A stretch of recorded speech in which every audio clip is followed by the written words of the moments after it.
What's up, casters? Welcome back to MetaZoo News, the podcast, episode 8.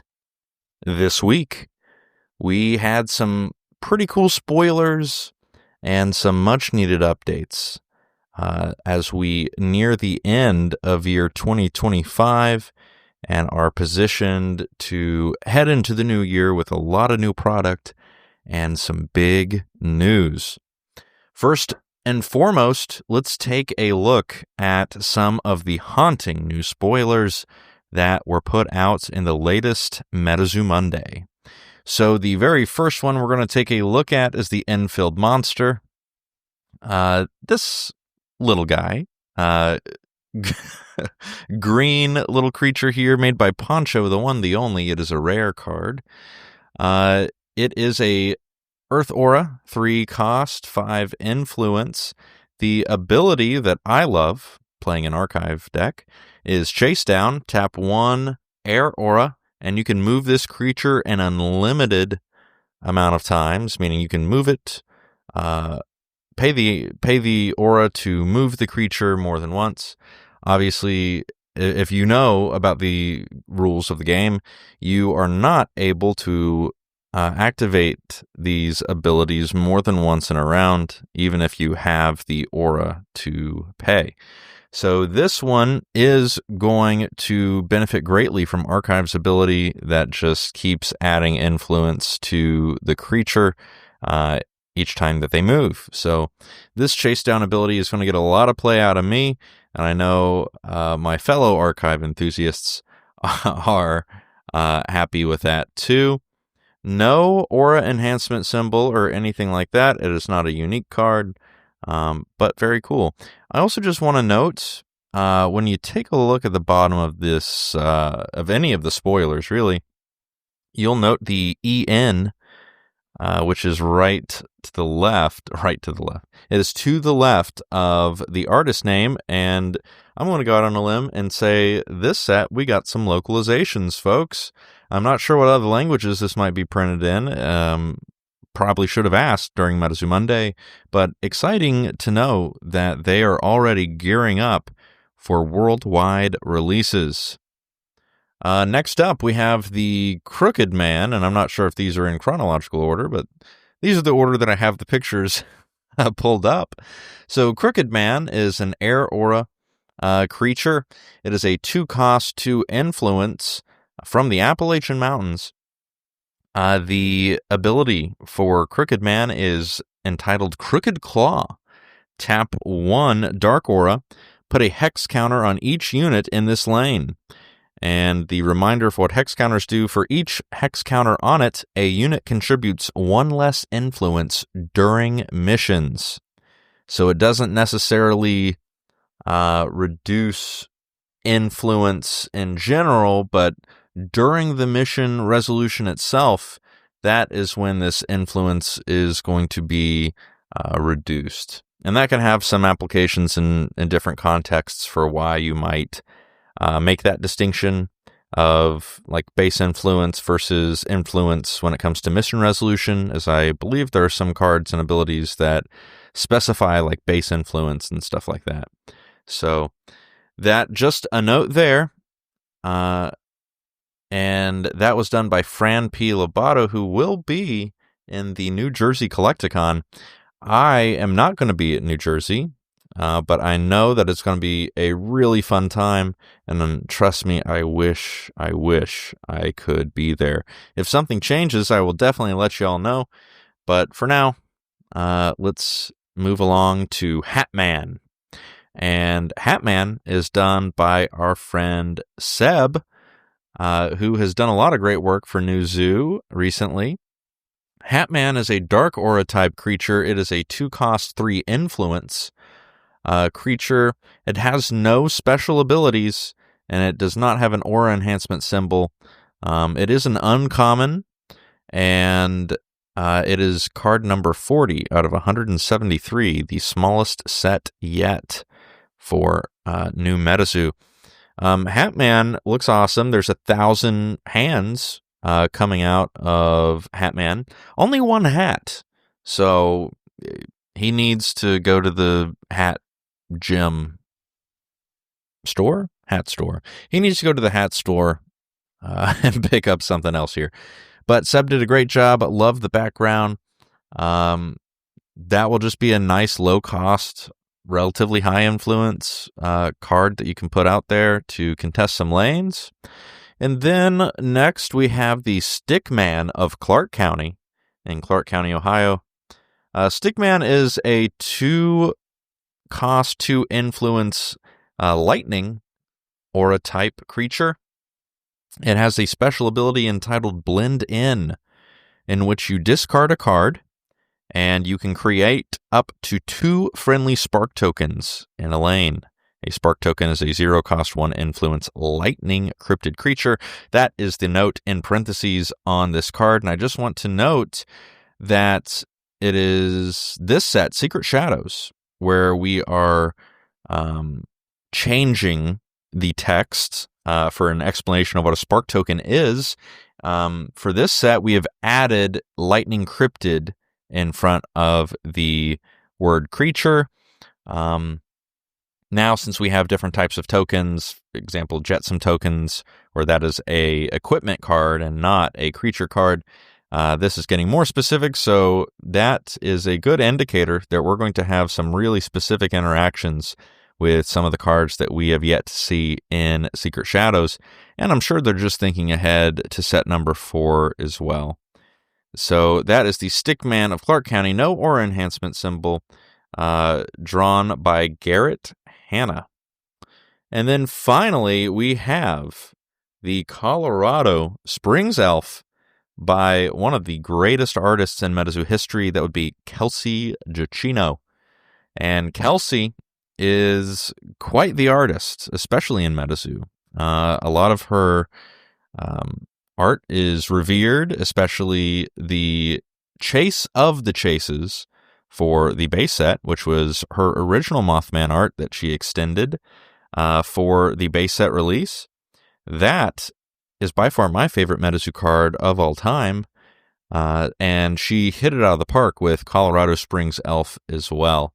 So you have the elf swinging a big mallet down on some pumpkins. Is a beautifully illustrated watercolor OG MetaZoo style artwork. So highly recommend checking it out on MetaZooNews.com if you have yet to see the image. It has an ability entitled Mallet Mayhem. Tap 1 Lightning Aura, and each friendly token has +1 influence this round. So more and more buffing up tokens seems to be the strategy here, as is the strategy generally with Lightning decks in general. But the Colorado Springs Elf looks amazing. It is a 5-cost, 6-influence lightning creature. So this is definitely a mid to late game card, but by this time you likely will have a bunch of spark tokens. This doesn't even specify spark tokens, it just says each friendly token. So we can, think here that this also would work pretty well with a water deck. So yeah, it looks great, high playability, and these were the spoilers that were given out in MetaZoo Monday. Up next, we are going to talk about some of the headline news, which is MetaZoo's expanding retail footprint. So, Charlie Hurlocker went on to say that he is expecting, quote, MetaZoo blisters to hit big box this holiday shopping season. Literally worked on it today, end quote. So, this is good news. We have a timeline now on when we can expect to see these things in big box. There was no clarification on what stores that MetaZoo will be found in, and it also likely confirms that the booster blisters likely will not be the end product that we see on store shelves, since they will not see the light of day before Halloween. Of course, I'm also taking holiday shopping season to mean like the Christmas shopping season, in that November, December range. So I'm assuming that booster blisters are likely to be a thing of the past. Though we absolutely, if they've already printed them and stuff, and we're just like waiting on logistics from this big box store, then we may actually see the booster blisters, but we likely will not see them for some time now. But what am I saying? It's October 22nd. Holiday shopping season's right around the corner. So I know I will be on the lookout. And as soon as MetaZoo News hears a prospective date and a location for where these things are going to be distributed, we will update you ASAP, both on Instagram and MetaZooNews.com. Some additional news here for the New Jersey Collecticon. We have a first in MetaZoo history.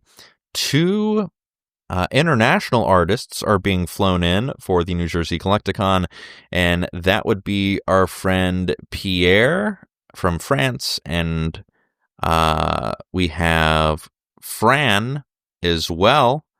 So I believe Fran is from Spain, and Pierre, like I said, from France. Pierre, if you do not recall, we did an interview with Pierre right after the base set booster box redesign was announced. And he gave us some great insight on his artistic process. Highly recommend you go back, dig through those archives of MetaZooNews.com and read our exclusive interview with Pierre. But he did the booster box art for base set and illustrated one of the most iconic cards in all of base set MetaZoo, which is the Alt Art Sun Wukong. And that is the same one that's on the booster box. It is an absolutely beautiful card if you see it in person. It still goes for a lot of money online too, especially when you're comparing against other alt arts. It is one of the harder ones to pull and one of the better looking ones just to hold in your hand. So if you are going to New Jersey, man, I am jelly. I am so jelly because I want to meet these guys in person and get some cards signed. I might send my alt art Sun Wukong with somebody going to New Jersey just so I can get that one autoed. But that will be in New Jersey. But this weekend, just in a few days, folks, is the Houston Collecticon Part 2 of 2025. And at Houston, we can expect to see Poncho and Seb as our artists there. So I believe they also were the artists the last time that we were at the Houston Collecticon. And I believe Poncho is based out of Houston and Seb out of San Antonio, so that works out just perfect. So I know I am going to get I think it was the Sewer Gators alt art. I can't recall if that was the one Poncho did or not, but regardless, Poncho did a beautiful artwork. I believe it was the Sewer Gators alt art that I would love to get signed. It looks so good, and you, as soon as you look at a Poncho card, like without even looking at the name, you can tell this was made by Poncho.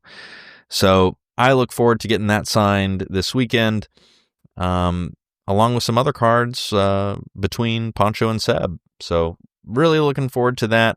And if you are going to be at the Houston Collecticon, definitely let me know, as I will be working the booth, as always. It seems I'm always working the booth.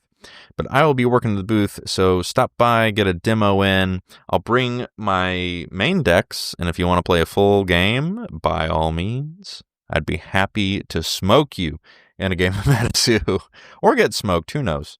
You're probably pretty good if you would like to come and challenge someone who does this professionally. But anyway, other things from MetaZoo Monday. There was a question about whether or not the game is draftable from a booster box, and Charlie replied, yeah, you can draft, especially in the half-game demo format. Called out Ramen Collector, drafting half-base, half-torrential tides, and it looks like Charlie beat them both. He says they still send me hate mail about it, so there you go there. I always like the idea of drafting stuff. I assume 2 booster boxes is good. I heard someone say they did it fine out of 1 booster box.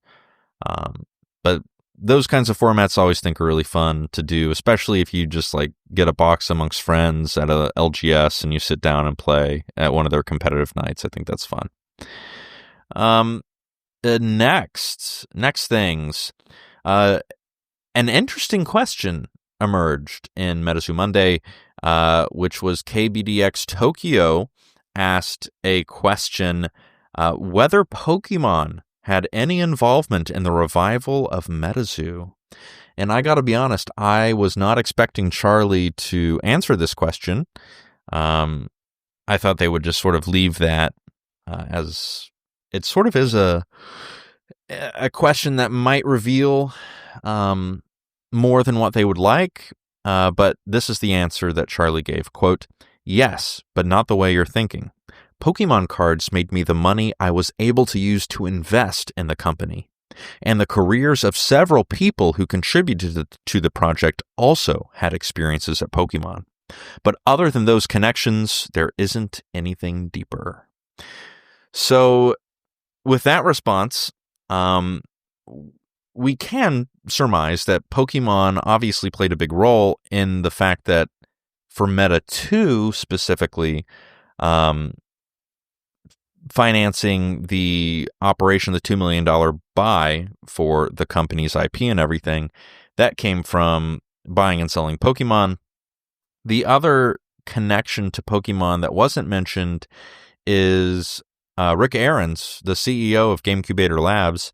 That would be the former executive vice president of the Pokemon company right there, dating back through Wizards of the Coast era. So you have a big heavy hitter, former Pokemon executive, not just Pokemon money, but Pokemon executive that helped to revive MetaZoo. Now, to be clear, MetaZoo bought the IP, licensed it to GQL, and they produced the cards and things like that. But it is, in my opinion, at least important to note who is actually making this game, which would be both the executive vice president of the Pokemon Company, former executive vice president, rather, and the creator of Magic the Gathering, Richard Garfield. Both of those guys are actively designing the game, and I think that is worth noting as an addendum to Charlie's answer from MetaZoo Monday. Interesting question, though. Then we had another very important question, at least in my book, which was asking, will there ever be another Topps collab with MetaZoo?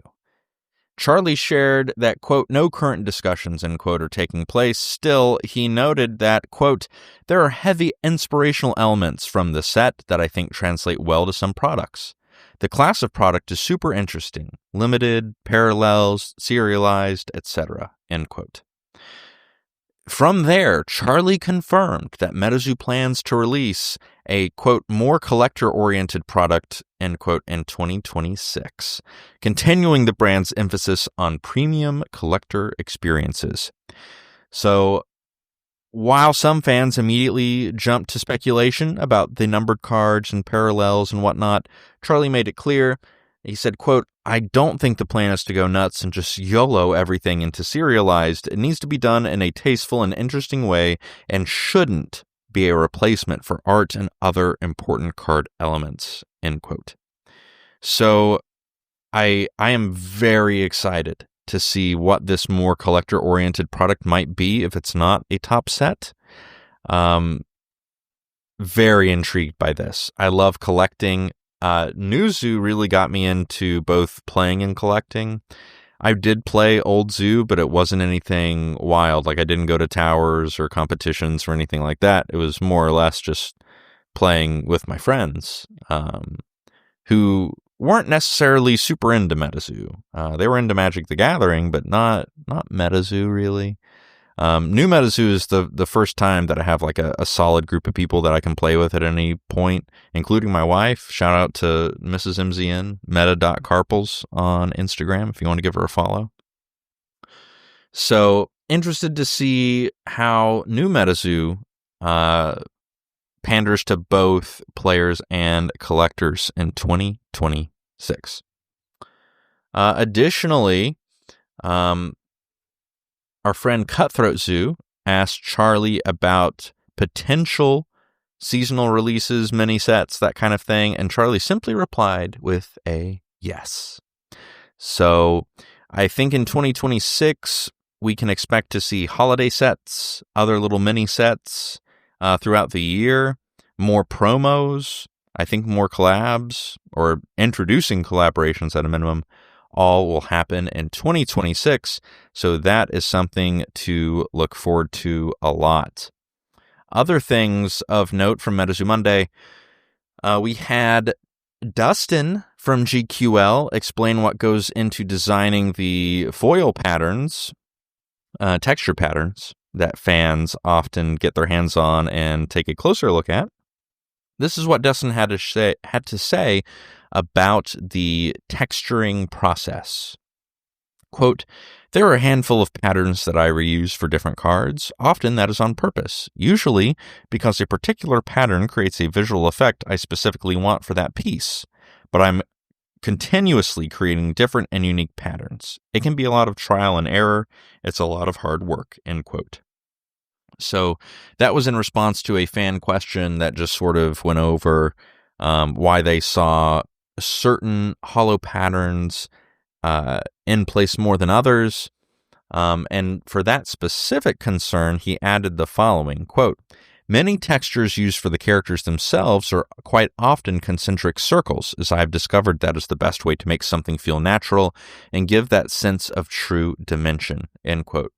And I think they also went on to talk about like how rays of light generally have a certain look throughout the same cards, through alt art and hidden rare cards specifically.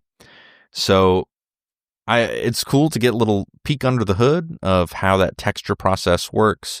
I'm sure it's not cheap to produce these samples, especially with a printer that has minimums to do this like Q&A, or QA rather, not Q&A, QA, quality assurance tests for what looks good and what doesn't. So I'm sure it's very hard work, but cool to see sort of where the person that does that kind of thing, what their perspective is on the situation. The last thing to note here from this week that I thought was cool was a brief discussion on different formats, specifically for like a PvE, player versus environment mode, where you're not playing against someone else, but rather playing either by yourself or with a team of players against a boss or a dungeon-like environment. I think that's very cool. I would love to see that in MetaZoo, and I think with the lanes that we have, that we could absolutely make it happen. Charlie replied to this and said, quote, "Pokemon has a raid format in TCG that is really, really poorly advertised, and a lot of people have never heard of it, or where you can work alone or with your friends against a big character and a special game format. I love it, and I think it would be an awesome release in a magazine or similar environment," end quote. And that's, again, Charlie talking about the idea of MetaZoo adding a PvE mode. So something that Charlie likes, it seems like maybe in a future edition of the MetaZoo magazine, we might see a limited release of this format, or maybe at some LGS release events maybe in the future. I think that they do plan to do some release events moving forward, but I think they want to establish themselves a little bit more in the LGS space. As we all know, MetaZoo still is not in a lot of LGSs, and it's no fault of GameCubator Labs, but I think it's all of the fault of old MetaZoo and just sort of the way that things ended, and where, you know, where some local game stores were out thousands and thousands of dollars. I don't blame them at all for not wanting to do business with MetaZoo again, but I really hope that they at some point come to understand that this is a completely new ball game. managed by some of the most experienced people in the entire industry, and they give it another go. I don't know what kind of assurances MetaZoo or GQL needs to give these folks, but they need to give them whatever assurance they need to let them know they're not going to be out of money if they invest in MetaZoo for their game store. So, something to think about for LGS owners. And the quicker that we get LGS kits, organized play kits out there to different game stores, I think the sooner that we can see some positive aspects of MetaZoo hit local game stores, and you might be able to go down to your LGS, pick up a pack if you want to rip something, or play on a MetaZoo night. I just think it takes time, and that's something that we have to be willing to give GQL as they navigate creating, what effectively is a brand new trading card game, except this trading card game comes with extra baggage. And you may think to yourself, why not just create a brand new game? And I think that the answer there is that this has a built-in fan base that would rally around the product. Look at me. I mean, isn't that what this is to some degree? So I don't fault them for picking this up with MetaZoo, but at the same time, I'm sure that they had some sort of foresight here to know that getting this in LGSs might be, a more difficult venture than they might have imagined. I like to think that they had some idea of how difficult it would be, but it wouldn't surprise me, if getting this in stores was harder than they thought. So, something to think about. But that is basically it for MetaZoo this week. Definitely stop by the booth, and hey, if you want a Houston promo or something like that, let me know and I will get you one. The only thing you got to do is message me and we'll arrange like shipping and stuff like that. But I'll get you a promo for free on the free. Just pay to ship it, and I'll get that mailed out to you. But I want promos in as many people's hands as possible, so if that interests you, just let me know, and we'll make it happen. Other than that, folks, there is one other thing. At the Houston Collecticon,